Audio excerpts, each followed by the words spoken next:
Hello అండి. అందరికీ నమస్కారం.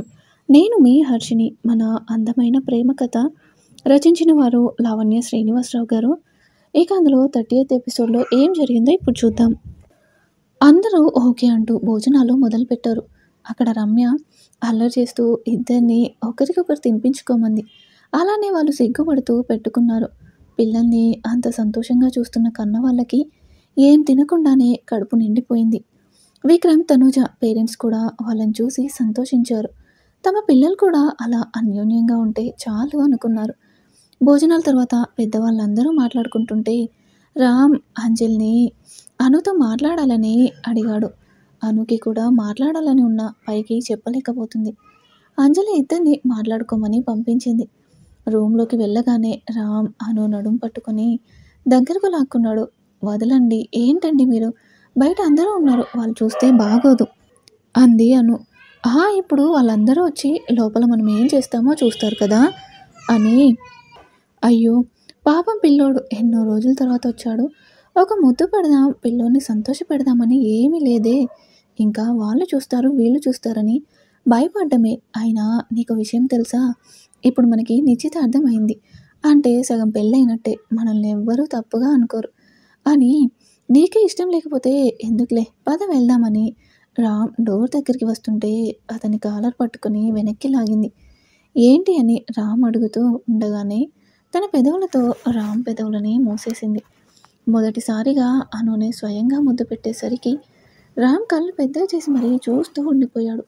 అతను ఆ షాక్లో ఉండగానే అను రామ్ చేతిని తీసుకుని తన నడుంపై పెట్టింది.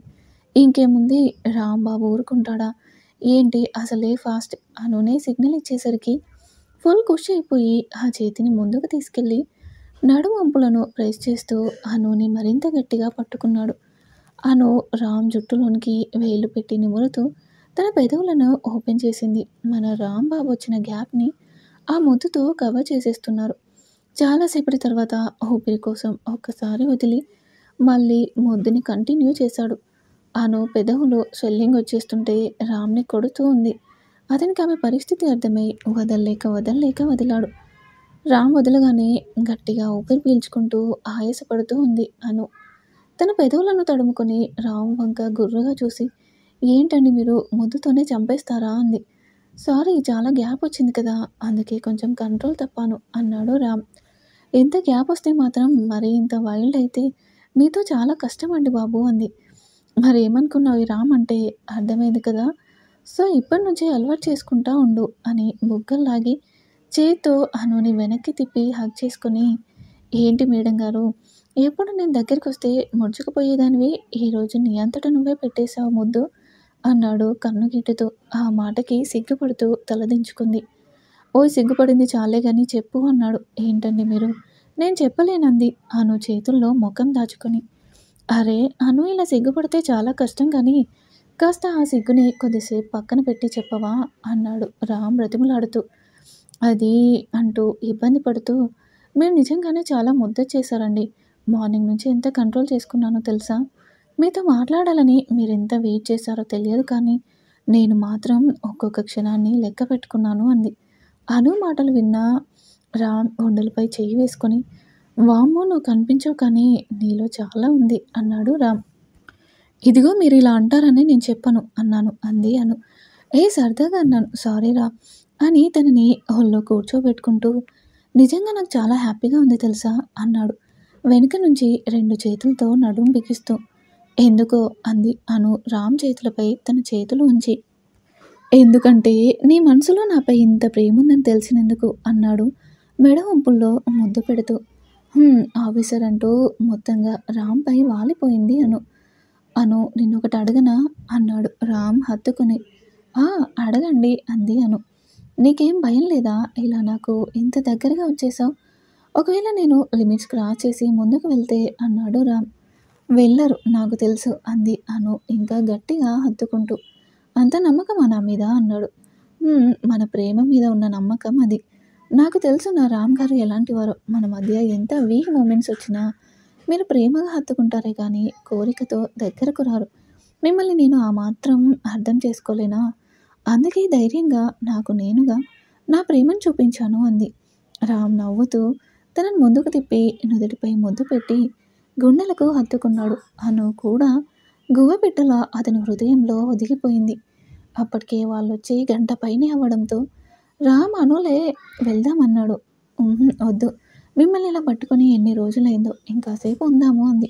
అది కాదురా, ఎంత వాళ్ళు మనకి స్వేచ్ఛ ఇచ్చినా దాన్ని మనం కూడా కాపాడుకోవాలిగా, ఇంతసేపు ఇలా ఉంటే బాగోదు, పద అన్నాడు తల పైకెత్తి. తప్పదా అంది అను. నాకు వెళ్ళాలని లేదు కానీ తప్పదు అన్నాడు. సరే అని పైకి లేస్తూ రామ్ పెదవులపై చిరు ముద్దు ఇచ్చి పైకి లేచి చీర సరి చేసుకుంది. పదండి అంటూ ముందుకు వెళ్తుంటే రామ్ వెనక నుంచే హగ్ చేసుకుని మిస్ యూరా అని ముద్దు పెట్టుకుని ఫాస్ట్గా వెళ్ళిపోయాడు రూమ్ నుంచి. వెళ్తున్న అతన్ని చూసి నవ్వుకుంటూ ఆమె కూడా వెళ్ళింది. రామ్ అంజలి పక్కకు వెళ్ళి థ్యాంక్స్ అక్క అన్నాడు. ఆమె చిరునవ్వుతో తమ్ముడి జుట్టు సర్దుతూ నిమిరింది. సాయంత్రం కావస్తుంటే బంధువులందరూ ఒక్కొక్కరుగా వెళ్ళిపోతున్నారు. అన్నయ్య గారు, ఇక మేము వెళ్ళొస్తాం అంది అనసూయ. సరేనమ్మా, మీరు మంచి రోజు చూసుకుని వస్తే ముహూర్తాలు పెట్టుకుందాం అన్నాడు. అలానే అన్నయ్య గారు అని చెప్పి రామ్ వాళ్ళు బయలుదేరారు. వెళ్ళేటప్పుడు అను రాములు ఒకరికొకరు చూసుకుని నవ్వుకున్నారు. ఇక మరుసటి రోజు విక్రమ్ తనూజల నిశ్చితార్థం. తనూజ వాళ్ళ ఇంట్లో బంధువులందరితో పాటు పూలతో అలంకరించిన స్టేజ్ కూడా విక్రమ్ తనూజల కోసం ఎదురు చూస్తుంది. అప్పుడే అక్కడికి కొద్దిమంది ముఖ్యమైన అతిథులతో విక్రమ్ వాళ్ళు వచ్చారు. వాళ్ళు రాగానే పంతులు గారు కూడా రావడంతో తనుని తీసుకొచ్చి పూజ మొదలుపెట్టారు. పూజ పూర్తి చేసి విక్రమ్ని పిలిచి ఇద్దరికి రింగ్స్ ఇచ్చారు మార్చుకోమని. అక్కడ ఉన్న అందరి ముఖాల్లో నవ్వులు పువ్వులు విరబూస్తుంటే వాళ్ళిద్దరి ముఖాలు మాత్రం వాడిపోయి ఉన్నాయి. తప్పక ఇద్దరు ఒకరి చేయి ఒకరు పట్టుకుని ఉంగరాలు మార్చుకున్నారు. తనూజ నెమ్మదిగా ఉంగరం పెడితే విక్రమ్ మాత్రం విసురుగా పెట్టాడు. దాంతో ఆమె వేలుకి గీసుకుంది. నొప్పొచ్చిన పైకి నవ్వుతూనే ఉంది ఆమె. అలా వాళ్ళ నిశ్చితార్థం కూడా అయిపోయింది. వాళ్ళు కూడా రామ్ వాళ్ళు ఎప్పుడు వస్తే అప్పుడే ముహూర్తాలు పెట్టుకోవచ్చని వెళ్ళిపోయారు. ఇంటికి వెళ్ళాక విక్రమ్ తన కోట్ తీసి విసిరి ఆ ఉంగరాన్ని కోపంగా తీయబోయాడు. అప్పుడే తన తల్లి వసు వచ్చి అది రాదురా అంది. ఆమెను చూసి షాక్ అయ్యి అమ్మా అది అని అంటుంటే ఆగు అని చెయ్యడ్డు పెట్టి నేను అన్నీ చూస్తున్నాను విక్రమ్, నువ్వు ఆ అమ్మాయిని ఎంత ఇబ్బంది పెడుతున్నావో. అప్పుడు అను, ఇప్పుడు తనునా మారింది అమ్మాయి కానీ నీ ప్రవర్తన కాదు అంతేనా అంది. లేదు లేదమ్మా, నేను తన మీద కోపంతో అని నసుగుతూ అన్నాడు విక్రమ్. కోపమా? దేనికి నాన్న? ఏం చేసిందా అమ్మాయి అంది అనసూయ. అలా అంటావేంటమ్మా, తన వల్లే కదా నాన్న ఆ రోజు అని అంటుంటే అవును కదా, తన వల్లే కదా, మర్చిపోయాను. అవును మరి రామ్ వాళ్ళ నాన్నగారికి యాక్సిడెంట్ చేయించింది నువ్వే కదా అని అడిగింది. అవును అని తలూపాడు. ఓ అలా అయితే మరి ఆ అబ్బాయికి నీ మీద చాలా కోపం ఉండాలి, కనీసం నీ వైపైనా చూడాడు కదా అంది. లేదమ్మా, రామ్ గారు చాలా మంచివారు, ఇంత జరిగినా ఆయన నన్నేమీ అనలేదు సరికదా, నాతో చాలా ఫ్రెండ్లీగా ఉంటున్నారు అన్నాడు నవ్వుతూ. అవును నిజమే, ఆ అబ్బాయి చాలా మంచోడు. మరి అను ఏమంటుంది? తను మాత్రం నిన్ను అంత తొందరగా క్షమించదు. తనేంటి, ఎవరు నన్ను క్షమించలేరు, ఎందుకంటే నువ్వు ఆ అమ్మాయిని అంత బాధ పెట్టావు అంది. లేదమ్మా, అను కూడా నన్నేమీ అనలేదు, తను కూడా నాతో మాట్లాడుతూ ఉంది అన్నాడు విక్రమ్. అవునా, అయితే ఇది చాలా మంచి విషయం. అవును, వాళ్ళిద్దరూ నిన్ను క్షమించి నీతో బాగా ఉంటున్నందుకు నువ్వు హ్యాపీగా ఉన్నావా అని అడిగింది వసు. ఓ చాలా హ్యాపీ అమ్మా అన్నాడు విక్రమ్. ఒకవేళ వాళ్ళు నువ్వు చేసిన పనులకు నేను ద్వేషిస్తూ దూరం పెడితే అప్పుడు కూడా నువ్వు ఇలానే ఉండేవాడివా నాన్న అని అంది వసు. లేదమ్మా, అప్పుడు హ్యాపీగా ఎలా ఉంటానమ్మా, చాలా బాధపడేవాడిని అన్నాడు తలదించుకొని. ఏ నాన్న ఎందుకని? బాధ నువ్వు చేసిన దానికేగా, వాళ్ళు అలా ఉంటారు అంది. అవునమ్మా, కానీ ఇప్పుడు నేను అలా లేనుగా, నన్ను నేను చాలా మార్చుకున్నా, అయినా సరే వాళ్ళు నన్ను యాక్సెప్ట్ చేయకపోతే నాకు బాధే కదమ్మా అన్నాడు. అవునా, అయితే నువ్వు తనుజ విషయంలో చేసేది తప్పే కదా అంది వసు. తల్లి అడిగిన ప్రశ్నకు సమాధానం లేక మౌనంగా ఉండిపోయాడు విక్రమ్. ఏంటి నాన్న మాట్లాడవు? నీ విషయంలో వాళ్ళు నిన్ను క్షమించి యాక్సెప్ట్ చేశారని ఇంత హ్యాపీగా చెప్తున్నావు, మరి నీ జీవితంలోకి వచ్చే అమ్మాయిని నువ్వెందుకు క్షమించలేకపోతున్నావు? నీకో న్యాయం, ఆ అమ్మాయికో న్యాయమా? అరే, వాళ్ళు నువ్వు కలిసేది ఎప్పుడైనా ఒక్కసారి, కానీ తనుజతో నువ్వు నీ జీవితాన్ని పంచుకుంటున్నావు. అయినా ఆ అమ్మాయి నీకు నిన్ను చూపే అద్దం నాన్న. ఒకప్పుడు ఇద్దరూ కలిసే కదా వాళ్ళిద్దరిని విడదీయాలనుకున్నారు. మరిప్పుడు తప్పంతా ఆ అమ్మాయిదే అయినట్టు నువ్వంత కోపం ఎందుకు చూపిస్తున్నావు? తన మీద కోపం చూపిస్తూ ద్వేషం పెంచుకోవడం చేస్తే నువ్వేదో మంచివాడివైపోవు చెప్పాలంటే. అలా చేస్తూ నిన్ను నువ్వే ఇంకా ద్వేషించుకుంటున్నావు. ఎందుకంటే మీ ఇద్దరి ఆలోచనలు ఒకటే. ఇద్దరి అభిప్రాయాలు ఒకటే. నువ్వు ఎలా ఒకప్పుడు అలా ఉండేవాడివి అంటున్నావో, ఆ అమ్మాయి కూడా ఒకప్పుడు అలా ఉండేది. కానీ ఇప్పుడు తను కూడా నీలానే చేసిన తప్పులకు చాలా కృంగిపోతుంది. అందులోనూ నువ్వు ద్వేషిస్తుంటే తనుజ అస్సలు తట్టుకోలేకపోతుంది. మారిన ఆ అమ్మాయికి కూడా ఒక అవకాశం ఇవ్వు నాన్న. తనని ఇప్పటికిప్పుడే ప్రేమించేయమని నేను చెప్పడం లేదు. ఎందుకంటే ప్రేమ అన్నది ఒకరు చెప్తేనో, బలవంతం పెడితేనో వచ్చేది కాదు. ఆ విషయం నాకు కూడా తెలుసు. అందుకే నేనెక్కువ ఫోర్స్ చేయడం లేదు. ఆ అమ్మాయిని ఏడిపించి ఏం సాధిస్తావు నాన్న? అసలే ఇప్పటికే అనుని టార్చర్ చేసి చాలా బాధ పెట్టావు అంది. మళ్ళీ ఇప్పుడు తనూజని ఏడిపిస్తున్నావు. జరిగిన దాంట్లో నీ తప్పెంతుందో ఆ అమ్మాయిది కూడా అంతే ఉంది. నువ్వు కూడా జరిగినవి మర్చిపోయి తనని కనీసం ఒక మనిషిలా అన్నా గుర్తించు. అంతేకానీ నీ పిచ్చి చేష్టలతో ఆ అమ్మాయిని ఇంకా బాధ పెట్టకు. అమ్మా అది అని విక్రమ్ మాట్లాడబోతుంటే, అమ్మా నేను నిన్ను గమనిస్తూనే ఉన్నాం నాన్న అన్నాడు లోపలికి వస్తూ రాజశేఖర్. నాన్న మీరు నాన్ననే విక్కీ. అందుకే నీ జీవితం బాగుండాలని అమ్మ నేను ఇంత తాపత్రయపడుతున్నాం. అసలు నిశ్చితార్థం అంటే అర్థం తెలుసా నీకు? మీ ఇద్దరికి సగం పెళ్ళి అయిపోయినట్టే. అంటే తనూజ ఈ ఇంటి కోడలు. నేను నీకు ఒక్కటే చెప్తున్నాను నాన్న. ఆ అమ్మాయి ఈ ఇంటికి వచ్చేటప్పుడు మాత్రం తన జీవితం ఎలా ఉంటుందో అన్న భయంతో కాదు, తన జీవితం బాగుంటుందన్న సంతోషంతో అడుగుపెట్టాలి. ఆ ఒక్క విషయం గుర్తుపెట్టుకో చాలు. నీ జీవితం మొత్తం ఇప్పుడు నీ చేతుల్లోనే ఉంది నాన్న. దాన్ని అందంగా మలుచుకుంటావో, లేక చీకటిగా మార్చుకుంటావో నీ ఇష్టం. కానీ తల్లిదండ్రులుగా మాకు మాత్రం నీ సంతోషమే కావాలి అని ఇంతకన్నా మేము ఏమీ చెప్పలేం నాన్న. ఆలోచించుకో అని అక్కడి నుండి వెళ్ళిపోయారు వసు, రాజశేఖర్లు. ఏంటండి వాడిని అలా వదిలేసొచ్చారు అని అడిగింది వసు రాజశేఖర్ని. ఇప్పుడు వాడికి మనకన్నా మనం చెప్పిన మాటలే తోడుగా ఉండాలి వసు. ఆలోచించని వాడిని.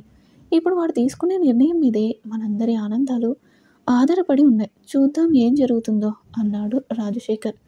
అక్కడ తనుజ వాళ్ళ ఇంట్లో తనుజ ఒంటరిగా గదిలో కూర్చుని విక్రమ్ తనకి రింగు పెట్టడం గుర్తు చేసుకుంటూ కన్నీళ్లు పెట్టుకుంటుంటే, వద్దమ్మా నిశ్చితార్థం రోజు అలా కంటతడి పెట్టడం మంచిది కాదు అని ఆమె కన్నీళ్లు తుడిచింది తులసి. ఆహా నేనేమి ఏడవటం లేదమ్మా, కంట్లో ఏదో పడితేనో అంది తను కళ్ళు తుడుచుకుంటూ. నా కూతురు ఇంకా అబద్ధాలు చెప్పడం మానలేదా అంది ఆమె తను ముఖాన్ని పైకి లేపి. ఇక దాచలేక తల్లిని పట్టుకుని ఏడుస్తూ, ఎందుకమ్మా విక్కీకి నేనంటే అంత కోపం? ఎంత ప్రయత్నించినా నేను తన కోపాన్ని మాత్రం తగ్గించలేకపోతున్నాను. నేను చేసింది తప్పే కాదనను, కానీ ఒక్కసారి కూడా ఎందుకని నా వైపు నుంచి ఆలోచించడం లేదు? జరిగిన వాటికి తనెంత బాధపడుతున్నాడో అంతకు 100 రెట్లు నేను కుమిలిపోతున్నా. కానీ ఏం చెయ్యను? అతని కోపం ఎలా తగ్గించాలో అర్థం కావట్లేదు అంది తనూజ ఏడుస్తూనే. లేదు తల్లి, నువ్వలా డీలా పడిపోతే ఎలా? ఈ సమయంలో నీకు చాలా ఓర్పు ఉండాలి. అల్లుడు గారు జరిగిన దాన్ని అంత తొందరగా మర్చిపోలేకపోతున్నారు. అంతే కానీ నీ మీద కోపం కాదు తల్లి. నువ్వు సహనంతో ఆయన్ని మార్చడానికి ప్రయత్నించు. అంతేకాని ఇలా అస్సలు ఏడవకూడదు. అయినా నా బాధ తనుజ ఎక్కడికి వెళ్ళిపోయింది? తనైతే ఇలా అస్సలు ఏడ్చేదే కాదు. ఎంతటి సమస్యనైనా నవ్వుకుంటూ పరిష్కరించేది. మళ్ళీ నాకిప్పుడు ఆ తనుజ కావాలి అంటూ ఆమె తల నిమిరింది తులసి. కానీ అమ్మా నేను అని తనుజ అంటుంటే, నాకు తెలుసు తల్లి నువ్వు ఇప్పుడు అలా ఉండకూడదనుకుంటున్నావు. అలా ఉండకూడదు కూడా. కానీ నువ్వు ఇలా ఏడుస్తూ మాత్రం ఉండకు. నిన్ను చూసి నేను, ముఖ్యంగా మీ నాన్న అస్సలు ఉండలేరు. అందుకని మా కోసమైనా నువ్వు నవ్వుతూ ఉండాలి సరేనా అంది తులసి. ఆ మాటకి తనుజ కళ్ళు తుడుచుకొని, అవునమ్మా నువ్వు చెప్పింది నిజం. నేను ఏడవను, నవ్వుతూనే విక్కీని మార్చుకుంటాను అంది. అది అలా ఉండాలి నా బంగారు తల్లంటే అని. మధ్యాహ్నం కూడా నువ్వేమీ తినలేదు, ఎప్పుడైనా కొంచెం తిను తల్లి అని తనూజకి తినిపిస్తుంటే పక్కనే గోపాలరావు కూర్చొని అతని చేతిని చాపాడు. ఆయన వంక ఆశ్చర్యంగా చూశారు తనూజ, తులసి. ఏంటలా చూస్తున్నారు? ఏ మీ ఇద్దరైనా తినేది? నాకు పెట్టండి అన్నాడు గోపాలరావు. నాన్న మీరు అమ్మ చేత్తో తింటారా? సూపర్ అని అమ్మ చేతిలో కాదు నాకు పెట్టినట్టుగా పెట్టాలి అంది తనుజ. అవునోయ్, నీ కూతురికేనా, నాకు పెట్టు గోరుముద్దలు అన్నాడు గోపాలరావు. ఆ మాటకి తులసి సిగ్గుపడుతూ, ఊరుకోండి, అమ్మాయి ముందు ఏంటా మాటలు, సిగ్గు లేకపోతే సరి అంది. నేను పెట్టమంది నా పెళ్ళాన్ని కానీ వేరే వాళ్ళని కాదు, దీనికి సిగ్గెందుకు? ఏరే బంగారు, నువ్వు చెప్పు అన్నాడు గోపాలరావు కూతుర్ని అడుగుతూ. అమ్మ, ప్లీజ్ నాన్నకి పెట్టు, నాకు చూడాలని ఉంది అని బలవంతం చేస్తుంటే తప్పక అతనికి కూడా గోరు ముద్దలు పెట్టింది తులసి. తర్వాత తనూజ, గోపాలరావు కూడా ఆమెకి పెట్టారు. అలా ముగ్గురు హ్యాపీగా తిన్నారు. తనూజ తన రూమ్కి వెళ్ళి పడుకున్న తర్వాత తన ఫోన్ మెసేజ్ వస్తే చూసి షాక్ అయింది. ఎందుకంటే అది విక్రమ్ దగ్గర నుంచి సారీ అని మెసేజ్ పెట్టాడు. అది చూడగానే వాళ్ళమ్మ మాటలే గుర్తుకొచ్చాయి. నేను ఇలానే ఓర్పుతో నిన్ను గెలుచుకుంటాను విక్రమ్ అని మనసులో అనుకుని ఎందుకు అని టైప్ చేసింది. విక్రమ్ ఆ మెసేజ్ చూశాడే కానీ రిప్లై ఇవ్వలేదు. గంటసేపు వెయిట్ చేసింది తనుజ.